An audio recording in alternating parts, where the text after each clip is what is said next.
जय भोलेनाथ। गुरु देवता कुल देवता इष्ट देवता की जय। भक्तों, एक जो शिव महापुराण है, आज एक छोटी सी कथा। मैं वैसे तो बहुत बड़ा है वो, उसको तो कोई भी शायद संक्षिप्त में नहीं कह सकता। शिव महापुराण के बारे में जो इस जगत का कल्याण करने वाली बहुत ही विशेष महात्म्य है जिसका, उसकी एक छोटी सी चर्चा मैं करना चाह रहा हूँ। सृष्टि निर्माण के समय, जब इस सृष्टि का निर्माण हो रहा था, उस समय बहुत से दैत्यों का प्रादुर्भाव हुआ, जन्म हुआ। उन्होंने भगवान भोलेनाथ से कई एक वरदानों को प्राप्त करके और इतना अत्याचार फैला दिया कि जनमानस जितने भी थे वो त्राही त्राही कर रहे थे और परेशान थे। तब उस समय सौनक जी ने सूत जी से एक बार प्रश्न किया। जो सौनक जी ने सूत जी से प्रश्न किया कि जो ये बहुत परेशानियां जनमानस को हो रही है और वो आतंकित हैं और वो को मद लोभ क्रोध लोभ सब से परेशान हैं, वो परेशान कर रहे हैं, तो उसका निदान कैसे किया जाए। तो तब उन्होंने इस कथा को कहा था कि जो भगवान शिव ने कहा था, तो सनत कुमार जी ने उन्होंने वृतांत बताया कि एक बार भगवान शिव ने लोगों के कल्याण के लिए, ये कलयुग के समय के कल्याण के लिए या आगामी जीवन में जो भी कोई परेशानी है, सभी तरह के सुख वैभव को प्राप्त करने का, सभी तरह के कल्याणकारी इस शिव महापुराण को पढ़ने का महात्म्य बताया है।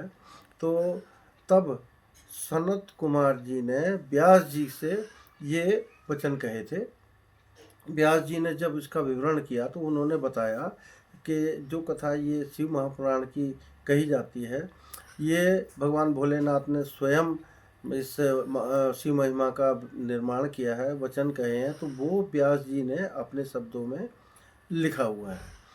और कि इस शिव महापुराण को पढ़ने से जीवन सफल हो जाता है, सभी तरह की परेशानियां खत्म हो जाती है, जो क्रोध मद लोभ मोह से जितने भी हैं सब खत्म हो जाते हैं, लोगों का कल्याण हो जाता है, भक्ति वैराग्य में वो लीन हो जाते हैं जो भी है, तो उनका कल्याण हो जाता है, उनका परिवार सफल हो जाता है, जीवन सफल हो जाता है, हर तरह की बातें हैं।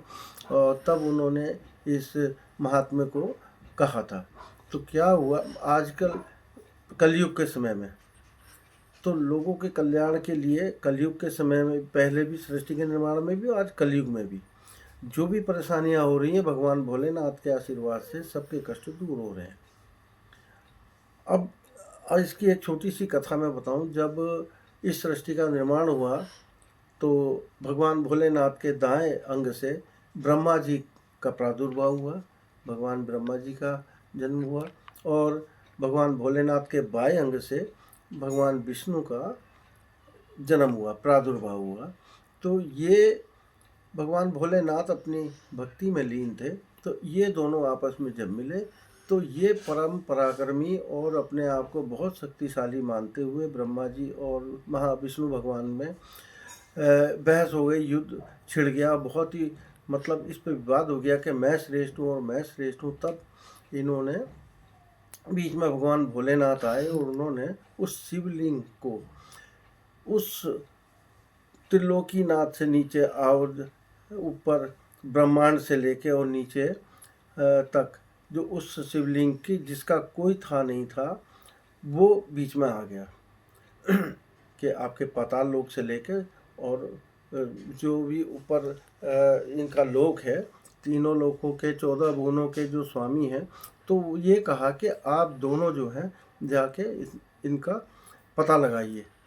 तो भगवान जो भगवान विष्णु हैं उनको ये ऊपर जाने के लिए कहा और भगवान ब्रह्मा जी को नीचे जाने के लिए कहा, पाताल लोक में जाइए और पता लगाइए इस शिवलिंग का अंतिम छोर कहाँ तक है।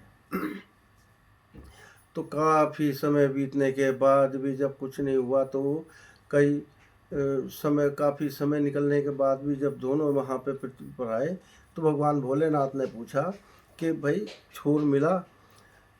तो भगवान विष्णु ने कहा मुझे कोई छोर नहीं मिला। और जब यही बात ब्रह्मा जी से पूछी गई तो उन्होंने कहा हाँ मुझे छोर मिला, जबकि छोर नहीं मिला था, कोई अंत उसका नहीं था पाताल लोक में।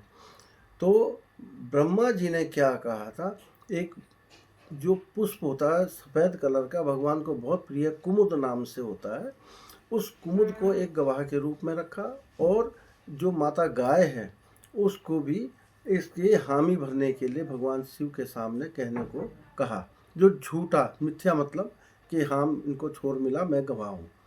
तो जब इन्होंने भगवान शंकर के सामने कहा हाँ मैं छोर देख के आया हूँ, चाहे गाय माता से पूछ लो और चाहे इस फूल से पूछ लो,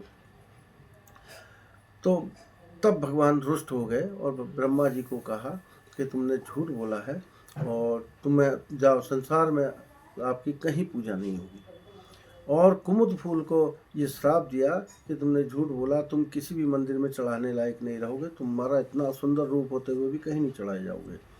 और उसके बाद गाय को श्राप दिया कि तू जा कलयुग में जाके मल खाएगी, गंदा खाएगी और तेरा कहीं भी मतलब सम्मान नहीं होगा। तब जो माता गाय थी उन्होंने बहुत प्रार्थना की, गलती हो गई मुझसे, ये हुआ, अब मुझे क्षमा करें और ये करें।